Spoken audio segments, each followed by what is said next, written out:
السلام عليكم ورحمة الله. واليوم إن شاء الله راح نقابل الأستاذة إيمان المناعي، رئيس المبيعات في شركة إنفراكورب. أهلا وسهلا أختي إيمان. يا مرحبا، طبعا سعيدة أن أكون في منصتكم، الله منصة يسلمك. اللي نتمنى لها انطلاقة عالمية واللي هي وصلت للعالمية. الله يسلمك ويخليك طبعا بجهودكم. سلم. أختي إيمان، خلينا نتكلم أول شيء عن شركة إنفراكورب، المشاريع الجديدة. نعم. ونعطينا نبذة عامة للمشاهد عن مشاريع إنفراكورب اليوم. نعم، طبعا شركة إنفراكورب هي شركة بحرينية المنشأ عالمية الإنجاز. طبعا احنا متواجدين في أكثر من بلد في الخليج. تكلمنا عندنا في دبي مشروع ضخم اسمه كاليفورنيا فيلج، ولاقى تبارك الرحمن نجاح باهر في الفلل اللي سوقناها وبيعت بالكامل. بدينا مرحلة ثالثة من المشروع اللي هي شقق. في البحرين طبعا تمركزنا في 4 مناطق حيوية، منها طبعا البحرين هاربر اللي هو يعد وجهة سياحية للمملكة في شمال مملكة البحرين العاصمة، على المارينا وعلى الواجهة البحرية. فيه أكثر من فندقين اللي هو 3 فنادق. كمبنسكي راح يطرح في وقت قريب جدا، وكذلك فيه مطاعم نوعية ومطاعم عالمية يات من لندن إلى البحرين في الاستثمار. وهذا ندل على شيء يدل على ثقة هذه العلامات العالمية في شركة إنفراكورب وقدرتها المالية على الإدارة وعلى الشراكة. بعدين عندنا أيضا مشاريع تحت مظلتنا اللي هو تلال في العرين. عندنا المشاريع اللي في ميليا من ناحية التطوير أو من ناحية التسويق أو من ناحية الإدارة. كل مشروع تساهم فيه إنفراكورب بشكل مختلف. عندنا كذلك اللي هو ميليا اللي هو أمواج بيتش فرونت. عندنا أيضا مارينا بي اللي هو في جزيرة الريف. يبنى مفهوم مختلف، لأن كثير من الناس تبحث عن الفلل السكنية في العاصمة، ما تبي فلل سكنية تمليك في مناطق بعيدة. فكان هذا الهدف من مشروع مارينا بي اللي الحمد لله لاقى صدى كبير أول ما طرحنا في سيتي سكيب العام الماضي. واليوم أنا أقدر أقول بكل فخرنا كهيئة بنيانية متكاملة للمشروع بتنتهي على نهاية الشهر القادم إن شاء الله. وهذا يعطي ثقة للمستثمر في اللي هو جدية الشركة على إتمام المشاريع في الوقت المناسب على أساس يكسبون منها العائد العالي. وكذلك مشاريعنا العالمية عندنا في تونس، عندنا في المغرب، عندنا في الهند، عندنا في فنلندا، فمتوزعين إن شاء الله. وأطلقنا العام منصة تحت إنفراكورب اللي هي إنفرا هومز. هذه المنصة لأن إنفراكورب معنية بأشياء كثيرة بالإضافة إلى العقار، ولكن عشان نسهل على المستثمر وعلى الوسطاء اللي يبحثون عن فرص عقارية أن نسوي منصة تحتوي على كل هذه الفرص تحت مظلة واحدة، فيتم إعلامهم بالفرص مثل الفرصة اللي احنا طارحينها في سيتي سكيب، المشاريع وين وصلنا. فسهل عليهم البحث وسهل عليهم أنهم يختارون المنتج الصحيح للاستثمار والسكن. بالتوفيق طبعا، ومشاريعكم لها بصمتها واضحة في السوق البحريني. طيب احنا اليوم لما نتكلم عن إنفراكورب عن المحفظة العقارية، نعم، خلينا نتكلم عن المحفظة العقارية الإجمالية، كم وصلت لإنفراكورب؟ طبعا تجاوزت المليار ما شاء الله. لآخر إحصائية لها. نعم، زين تجاوزت هذا المبلغ لأن احنا معنيين كثير بالنوعية اللي نقدمها في المشاريع. هي ليست فقط مشروع ولكن هو أسلوب حياة وتجربة، فحريصين في أدق التفاصيل على التشطيبات. عندنا أمر هذه لا نتنازل عنه، فاللي يزور الشقق العرض اللي نسويها في المشاريع يقدر يحس بقيمة السعر اللي هو قاعد يدفعه. دائما أنا أقول الواحد ما يقارن فقط سعر، لازم يقارن جودة، لأن العقار إذا كان بجودة عالية هذه بيعطي المالك أو المستثمر خلينا نقول فلوسه الراحة. وبعدين حتى لو بقى يبيع بعد سنوات بيعطي سنوات قدام بشكل مرتب وبشكل خلينا نقول نوعي مختلف. كذلك يعني حرصنا على الدفعات، وإذا تلاحظ أن احنا دائما نوفر خلينا نقول طرق دفع مختلفة عشان نسهل على اللي يبي يتملك عقار أو يبي يستثمر الحصول على عقار. العقار حاجة وليس كمالية. صح. الكل يبحث انه يصير عنده بيت العمر او يصير عنده استثمار العمر. أكيد. فلأن حاجة طلب موجود، ولكن لازم توفر المنتج الصحيح بالتسهيلات الصحيحة. اكيد طبعا. طيب خلينا شوي نتكلم. طبعا إفراكار غني عن التعريف، بس خلينا نتكلم عن السوق البحريني. نعم. اليوم السوق البحريني يشهد تحديات. نعم. اهم هاي التحديات اللي يواجهها السوق البحريني هو، خلينا نتكلم، الاسواق الاقليميه قاعده تقدم مشاريع كبيره، قاعده تقدم تسهيلات كثيره. اليوم قاعد نشوف السوق السعودي من بدايه 2026 قاعد يفتح الاستثمار الاجنبي. فشنو ابرز التحديات اللي تشوفينها قاعد يواجهها السوق البحريني؟ أنا ما أنظر للسوق البحريني على أنه هو سوق بحريني، أنا أنظر له كأنه سوق خليجي، وهذه اللي هي رؤية الحكومة من الجانبين، سواء من الجانب السعودي أو البحريني. الأمير محمد بن سلمان صرح قبل النهضة البحرينية نهضة سعودية، والنهضة السعودية نهضة بحرينية. فإحنا الخليج كل دولة تكمل الثاني. مو من صالح أي دولة أن دولة يكون اقتصادها أضعف من الدولة القريبة، ولاحظنا هذا الشيء في العملات اللي قاعدة الحين شوي شوي تغير في التصريحات مع دولة الإمارات، الدخول الموحد والتسهيل الثاني، وإن شاء الله نشهد في الوقت القريب العملة الخليجية، ونشهد سهولة الانتقال بين الخليج كدولة واحدة. فالسوق البحريني بلا شك مرتبط بهذه الأسواق اللي حوله، قوتها من قوته. طبعا احنا عندنا الاستثمار السعودي في مملكة البحرين بشكل كبير طبعا، يليه في المرتبة الثانية الاستثمار الكويتي، وهذا راجع للجامعات الموجودة في البحرين اللي تستقطب الدول المجاورة أبنائها للدراسة في البحرين، فينعش السوق العقاري. كل سوق في الخليج له عقبات، وليس البحريني فقط. كل سوق له تحديات مهما كبر هذه السوق، ولكن المطور الذكي هو اللي يبحث عن الحاجة ويسدها. فما في فترة تمر بدون عراقيل. مرت علينا أزمة كورونا اللي كانت جائحة عالمية وليس بحرينية، ولكن تعامل البحرين مع هذه الجائحة كان مثال يضرب فيه وشجع على الاستثمار، لأن شلون المملكة استحوذت على هذه الوباء، وشلون الأمن الحمد لله متواصل في البلد. هذه يؤدي إلى هذه الفرص يكون لها ثقلها ويكون لها تثمنها. السوق العقاري على مدى 20 سنة اللي أنا كنت في هذه الفترة شهد تحديات مختلفة، إن كانت مالية، إن كانت سياسية، إن كانت كورونا، إن كان غيرها، ولكن بقى السوق البحريني قوي لعدة أسباب. السبب الأول أنه صار عندنا جهة تشريعية للقوانين اللي تصدر في العقار اللي هي مؤسسة التنظيم العقاري. فلما يجيك المستثمر الخارجي ويستثمر في ديرة تحمي استثماراته وفلوسه من خلال حساب الضمان، يشجع على الاستثمار في هذا السوق. اللي يضعف السوق عدم وجود القانون، اللي يضعف السوق إذا صارت مشكلة في العقار ما في أحد يطلعك منها. ولكن لما تلقى جهة حكومية محايدة مرخصة يعطيك تعزيز أن أنت تدخل هذا السوق. وهذا اللي قاعدين نشوفه، التطور النوعي واللي يعني الجهات تشكر عليه الحكومية في البنية التحتية.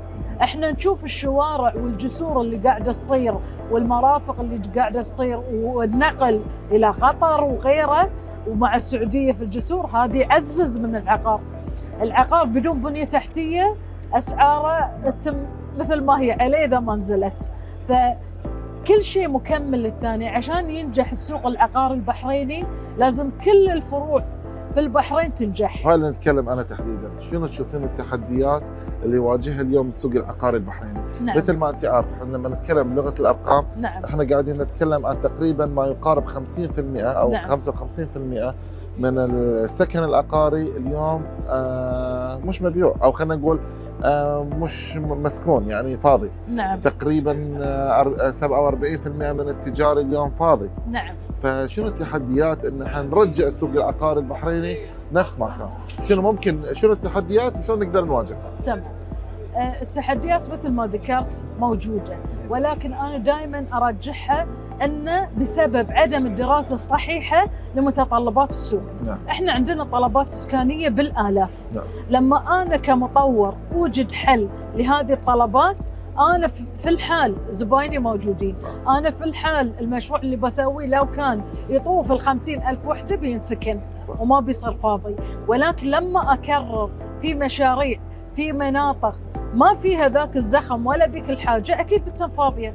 فهي فقر الدراسة. من كذي مؤسسة التنظيم العقاري سوت عقاري، اللي هي المنصة المعلوماتية للحصول على المعلومات الصحيحة. لما أنا أسوي مشروع مثلا، خلينا نقول أيا كان مشروع محل ذهب في سوق مليان بالذهب، إذا ما طلعت بشيء مميز ما راح أوفي. فأنا لازم أبحث عن الفرصة. لما أنا أسوي 17 مول أو مجمع تسويق في نفس المنطقة وأقول بعض المجمعات خالية، لأن الدراسة مش صحيحة المستثمر اللي حط فلوسه وسوى مجمع. صح. الحاجة لمثلا مدينة ألعاب مائية فبتكون مزحومة لأنها نوعية، لأنها مختلفة. فزيادة المعروض من شيء ليس بحاجة له هذه المنطقة يؤدي إلى أنه يكون خالي. فالمعوقات موجودة، ولكن الحاجة كذلك موجودة. لما احنا نتكلم أماكن خالية، هل معقول أن في العوائل مكتفية الكل ساكن والكل عنده؟ لا. صح. خالية لأن مو توافي الحاجة الموجودة، إن كانت من المساحات، إن كانت في المناطق، إن كانت في الأسعار. فأنا لما أدرس السوق صح وأوفر لحاجة ما بيتم شيء فاضي. إذا خلينا نتكلم عن مستقبل المشاريع العقارية اللي في البحرين. وين تشوفينها وشنو المشاريع النوعية الجديدة اللي بيعيشها البحرين؟ نعم، طبعا المشاريع العقارية في البحرين أنا دائما أقول ما وصلت إلى الأسعار الخيالية، الأسعار اللي ما تناسب موجودة الواقع. في بعض الدول القريبة. نعم، يعني السعر حتى لو على مر الوقت عندك على الأقل الفارق اللي تحقق منه ربح وتستفيد من هذا العقار. فالمشاريع النوعية مثل ما قلت لازم تسد حاجة. أنت عشان تتميز كمطور عقاري لازم تبحث عن الفرص، لازم التركيز ما يكون فقط في السكن، يكون في البنيان النوعي في المستشفيات، البنيان النوعي للمدارس، البنيان النوعي للجامعات. لأن هذه أنت لما تسويها على مستوى من التطوير الممتاز أنت قاعد تخلق بيئة سكنية للعقار. صح. فإحنا نلاحظ أن المباني القريبة من المستشفيات مليانة، فيها طلبة يدرسون طب وفيها دكاترة وفيها ممرضين وغيره. نشوف أن المباني أو المشاريع القريبة من الجامعات مليانة، عندنا ناس تي من برا. احنا في مشاريعنا بس فوق 21 جنسية متملكين، وخلال فترة 20 سنة فوق 50 جنسية. فالحاجة موجودة، ولكن لازم الابتكار ينوجد. الابتكار في المنتج العقاري الصديق للبيئة، اللي يوفر الكهرباء، اللي يوفر استهلاك المصاريف على الإنسان، لأن الواحد احنا أغلب شهور السنة صيف. صح. فإذا أنت بتساعده في التوفير، بتساعده بأنه يحصل على منزل يليق فيه كمساحة، كاستخدام، كخدمات، بالعكس بتلاقي إقبال منقطع النظير. فأنت تدرس السوق صح، توفر منتج صح المبتكر. والبحرين الحمد لله الحين قطعت جانب مشرف في السياحة الثقافية، في السياحة اللي هو العائلية، في على السياحة حتى التراثية للمملكة. هذه عزز من العقار، لأن أنت العقار مش مجرد أن أنا أشتري شقة في البحرين. صح. أنا ليش أخذ في البحرين؟ أنا أخذ في البحرين لأن البحرين أمان، أنا أخذ في البحرين لأن الحكومة داعمة، أنا أخذ في البحرين لأن شعبها طيب وهذا اللي يعول عليه كل الناس. أنا آخذ في البحرين لأن ما أحس إني إنسان غريب. أنا آخذ في البحرين لأن الحين الإقامة الذهبية عندهم صارت 130,000 دينار، فأنا أقدر أصير مسؤول عن نفسي، ما أحتاج إلى شريك بحريني، أقدر أبتدي مشاريعي بروحي. فهذه يسهل علي. وعايش كل نفس المواطن. نعم. بس بالضبط أنا أشتري في البحرين لأن العائد عندي في الدول الثانية الأجنبية 3% على الاستثمار. البحرين تعطيني 5 و6. أنا أشتري في البحرين لأن ما عندي ضرائب أدفعها على العقار. صح. هذه التشريعات كلها تشجع الناس على الاستثمار، ولكن لازم المستثمر يكون ذكي وين يختار وشون يختار، والمطور يكون ذكي انه ما يسوي مشاريع مكررة، يسوي مشاريع نوعية تسد حاجة موجودة. ممتاز. الحين انا عشان لا اطول بس بدش في موضوع شوي شائك. نعم. موضوع العقار التجاري. نعم. طبعا انا اليوم قاعد اكلمك كخبيره نعم. في المجال العقاري وليس كجهه رسميه. نعم. فكخبيره اليوم انت في السوق العقاري قاعده تشوفين ان في مجمعات كثيره قاعد تفتح طبعا تجاريه مش سكنيه. صحيح. هذه المجمعات ما قاعد تاخذ الحجم اللي هي المفروض تاخذه، محلات فارغه. في عندنا نفس الشيء في مجمعات اصلا موجوده المحلات قاعده تغلق فيها. نعم. طبعا هذا لعده اسباب. نعم. من اسباب الاونلاين، من اسباب الشراء عن طريق المواقع العالميه، واليوم احنا صرنا اصلا كله عن طريق الاونلاين. اي الكورونا طيب. خلت الناس تسالة. شنو اللي ممكن يتامل ولا شنو تشوفين مستقبل هاي المجمعات التجاريه؟ شوف، وهذا طبعا جزء كبير من العقار يعني. اكيد انت لو رجعت بالزمن ما في شيء يستمر على حاله، ولا في منتج يستمر على حاله. قبل احنا كنا كاميرات نصورها افلام، صح، وتقعد ما تدري الصوره شلون بتطلع لك، وتقعد تروح نص الفيلم محترق وتقعد فكان عشوائي. كودك ما واكبت اللي قاعد يصير في العالم، وتروح للديجيتال وتروح اختفت. الهواتف نفس الشيء، قبل نوكيا ما فوق، الحين خلاص دشوا السيايير نفس العمليه. فأنت قاعد تروح في مرحلة نوعية، قاعد تروح في تطور، تروح في تكنولوجيا، تروح في أشياء لهذا الجانب. إذا ما واكبتها أكيد بتتم فاضي.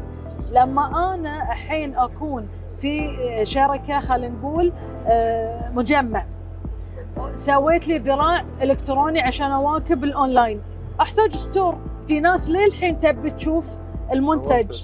سووا أرباحك أونلاين، ولكن خل بعد جانب أن الناس تشوف، الناس تبحث عن الخدمات. حتى لو صارت هاي المجمعات الحين للعلم في أراضي تبيع افتراضية. نعم. أونلاين ميتافيرس. إيه، فأنت تدخل تشتري مبنى، تبيع، تحصل وثيقة. يعني التكنولوجيا تخرع اليوم، فأنا لازم أواكب هاي النهضة. شنو تشوفين المجمعات اللي موجودة حاليا شنو مستقبلها؟ هذا سؤال جدا مهم، الناس كثير تسأل. أكيد لها مستقبل إذا واكبت. أقول لك مو دائما أنا الأونلاين بيكون ناجح 100%. أحتاج أن المتجر يكون متواجد عشان أشوف النوعية وأشوف الكواليتي. عزوف كبير عن هذه المجمعات. فهل راح يخلق ثقل انت كعقاريه؟ هل راح يخلق ثقل على اصحاب العقار، هذا النوع من العقار؟ شنو المستقبل اللي احنا ما قاعد نشوفه انتم كعقاريين تشوفونه؟ شوف، التركيز على فئتين، المراهقين والاطفال. زين، هم اللي يسحبون الاهل لهذه الاماكن. لما انت تخلي الترفيه التعليمي النوعي المختلف الحين بالنسبة حق الشباب في هذه المجمعات، يعني التعليم عن طريق الأشياء الإلكترونية، تحويل أقسام من هذه المجمعات للتعليم، خلينا نقول المرح، وجود المكتبات اللي الحين قاعدة تخلص لأن الناس تلجأ لشات جي بي تي وغيره. ولكن غير لما تكون متواجدة في هذه الأماكن، لازم يصير في نقاط جذب في هذه المجمعات، مش فقط تسويق، ولكن تكون منطقة للدراسة، منطقة تحتوي الشباب على أنه هو في نفس الوقت يدرس ويستثمر ويشتري وغيره. ما تكون تجارية بحتة، يكون فيها ملتقى، يكون فيها تشجيع لريادة الأعمال. أنت شاب توك صغير، عدد من المحلات تكون لتجربة منتجك، تقام لهم معارض في هاي المجمعات، فأنت بتجيب لهم بطريقة. يعني احنا ليش في الشتاء نشوف التركات وغيرها مليانه؟ لان في فرصه، انت اعطيت الشاب مكان انه ما ابي انا بس براندات عالميه تجيني في هاي المجمع، وين راحت المجمع صار خالي. لا، انا خل اساعد الاسر المنتجه، خل اساعد انه يظهرون في المكان يليق فيهم، خل اساعد الشباب يطرح افكاره، خل اسوي لهم مسابقات. الحين احنا نشوف على قناه شاهد مسابقه قدها، السلك العسكري، الناس تمت إذا تحترم القائد قبل الحين تحترمه مليون، صح. لأنه تعرف الطريق اللي هو يعانيه. رائد العمل وايد من الشباب عنده أفكار إبداعية ونشوفها أونلاين، لكن ما عنده المكان اللي يراوي الناس، يراوي العالم. احنا عندنا السياحة، المجمعات أول طريق يروحون السياح. إذا أنا طلعت الشباب البحريني، طلعت إمكانياته اللي يرسمون واللي يصورون واللي يبيعون والأسر المنتجة اللي ما عندها أحد يدعمها في التسويق، بنشوف هاي المجمعات ما تخلى. والله كلام منطقي. جزاك الله الف خير اخت ايمان، ما قصرتي، حوار جدا شيق. الساعة المباركة. وان شاء الله باذن الله راح يكون حوارات اخرى. ان شاء الله. شكرا جزيلا. موفقين لكل الله خير. يسلمك. الله يسلمك.